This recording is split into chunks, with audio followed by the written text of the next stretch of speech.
Brilliant. Okay. So let's start with the introduction. So I'm James Bailey. I work at WSP. Technically, I'm the software architecture lead for our UK structures business.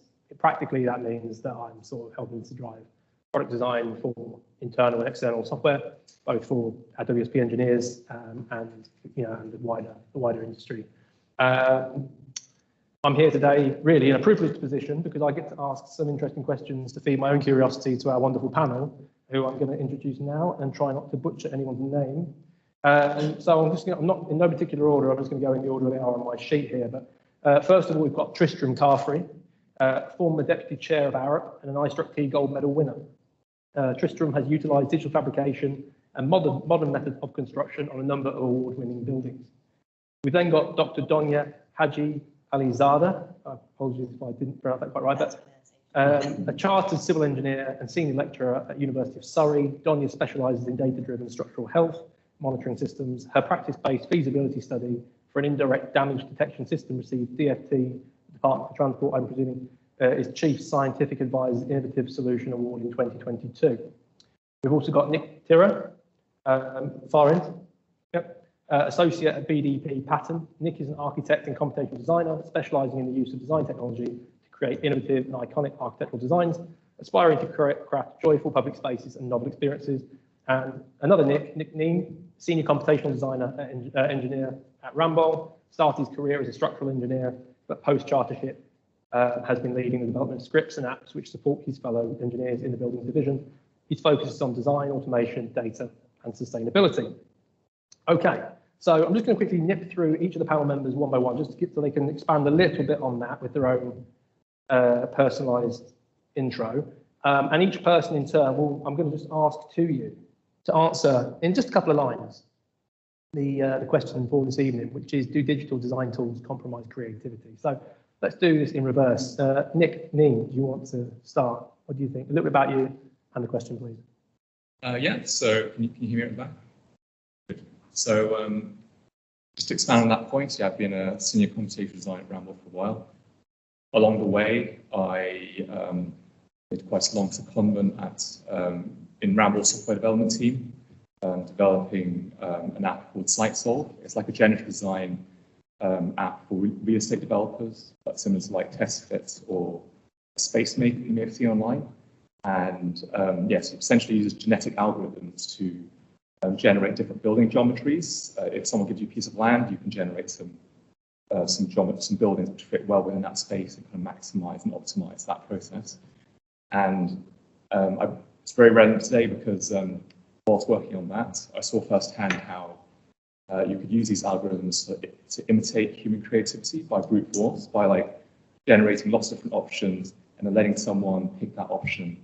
And that's probably a way in which we're going to be working a lot more closely with in the future. My other experience of kind of this AI topic is kind of my everyday role now in terms of I'm a user of AI. So doing a lot of like programming and software development in my role. I've been using AI tools like ChatGPT quite a lot. And frankly, from like a first perspective, like it's mind-blowing from a coding in terms of its ability to write code. So it's mind-blowing because it imitates it can do problem solving in a way, kind of if you give a piece of code, it can solve the problem of how to write it. And in a way which kind of, you think that problem solving is like a creative kind of human trait, but it can also do that. I'm very good at it. It can suggest ideas if you've got a particular problem. It still takes like a human more generally to kind of sometimes pick the right idea and decide on the strategy. But I find that if you give it the right, you describe the problem well in a well-defined way, it'll do a good job in terms of writing that code for you. And maybe that will lead on to today's discussion about how we work with AI to kind of boost our productivity as engineers quite a lot in the future. Thank you, Nick. That's grand. No, perfect. Thank you so much. Donya, would you like to see next, please? Okay, yeah, sure. So my background, I may bring just my career to real simulation to understand the amount of terms, but also actually understand structures. But then it moved on to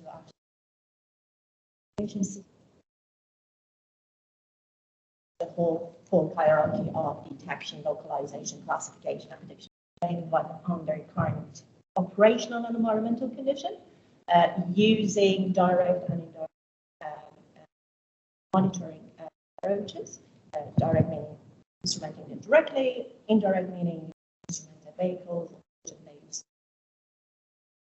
come up with ways of population-based monitoring, not just bespoke for one range, actually can do it for more than one range in the concept. I sit between user of machine learning-based approaches and developing machine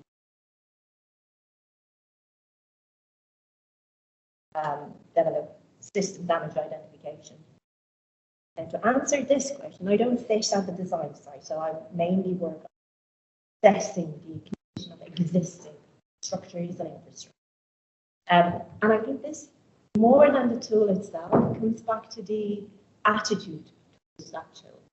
And whether that attitude is to amplify the human benefits, or it's more of leading to complacency, where it actually leads to de-skilling and taking away the power, the intuition that engineers by default have, and relying on the output of the tools without spending time to interrogate it and understand what it is doing, why is it doing what's doing. Thank you, Daniel. Tristram. Hello. So I joined Arup in 1981. I haven't worked anywhere else. I'm a very blinkered. I've never seen any other perspective. And I joined the lightweight structures group, where we were writing Fortran code to use dynamic relaxation to form-find tension structures in space. Up to that date, it had been done by physical models. I've been fortunate in that way of having a 40-year career, which has all been about using computers, but from a very sort of archaic way, if you like, to it becoming mass market, something we use. 2003, I think, was the first project where it was sort of digital end-to-end. Our project for the Water Cube in Beijing was special because the geometry came out of a code written for the geometry. The sizing of all the structure was automated, and moving it into a primitive BIM environment for construction. So we went all the way from beginning to end, through a sequence of workflows. So the idea of digital workflows started for me. 2008, 111 Eagle Street in Brisbane. I've spent half my life in Australia, half in the UK. It was algorithmic design. I wouldn't call it generative design. I haven't quite got there, but it was the idea that the machine decided what to design, and we made the selection of what the opportunities or possibilities that the machine put in front of us. But we actually wrote the program that generated it. So it was a bit playing at both ends. And most recently, I've enjoyed the last 10 years working to help complete Sagrada Familia in Barcelona, which is an example more of digital fabrication and modern methods of construction. So everything there is cut and shaped by machine, even though we're using natural materials, and it's assembled into large pieces off-site, or manufactured off-site, if you like, and then assembled on-site. And by that method, you're changing, I think, the whole nature of construction from a messy, dirty, on-site, labour-intensive activity to a rather beautiful thing that people actually come and want to watch. And in fact, in Sagrada, the entire cost of construction is funded by the people who come to watch it being built. Just pause for a moment and think about it. You could build anything anywhere, if you didn't need any capital. So I'm exactly in your camp in terms of, I think, the tools are here to enhance our abilities. For me, it's all about using what people call analysis. I think of it as a simulation to explore possibilities and opportunities you would otherwise not think of. You work in 3 dimensions and you start looking at how things actually could be made to work physically, as opposed to limiting yourself to numerical and hand sketches. I think you can open up a wealth of opportunity. And I see AI, if you like, as possibly, if I ignore all the issues around AI, I can focus instead on it just being the next generation tool that takes you another step in what is possible. And I think currently we are obliged as structural engineers to minimise, amongst everything else, to minimise our material usage, if only to reduce our carbon impact. And all these tools help do that. Thank you, Tristram. And finally, Nick, yourself. Well, my name's Nick Tyra. I'm from BDP Pattern, so we're a sports architecture practice. I suppose I'm an architect, just to say, and computational designer. But over the last 13 years, I've worked on a manner of stadia around the world, 2 for the World Cup, just finished in China, and just later this year, we're finishing Everton's new stadium in Liverpool, if you've seen that one.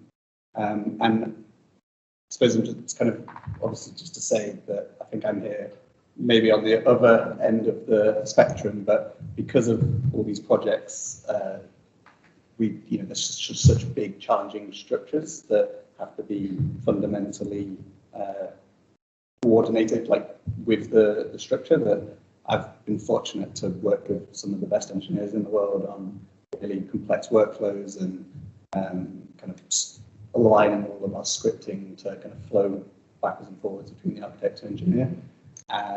And then on the AI side, we've been looking at that for the last few years, and say potentially been using it daily for the last 6 months, just as part of our day-to-day design workflows. Regarding the question, I would 100% agree that I think it's fundamental to creativity and being able to. I think what's really interesting to me is the ability to, I suppose, approach design in totally new ways and ask new questions. So it's not simply about what are you drawing. You can literally, whether it's performance based or just really bizarre questions that a client might kind of confront you with, being able to approach those in just any way that you see fit. Any data that you can get, any different question that can be asked, you can find a way to answer it with some form of bespoke computation. Amazing. Thank you all.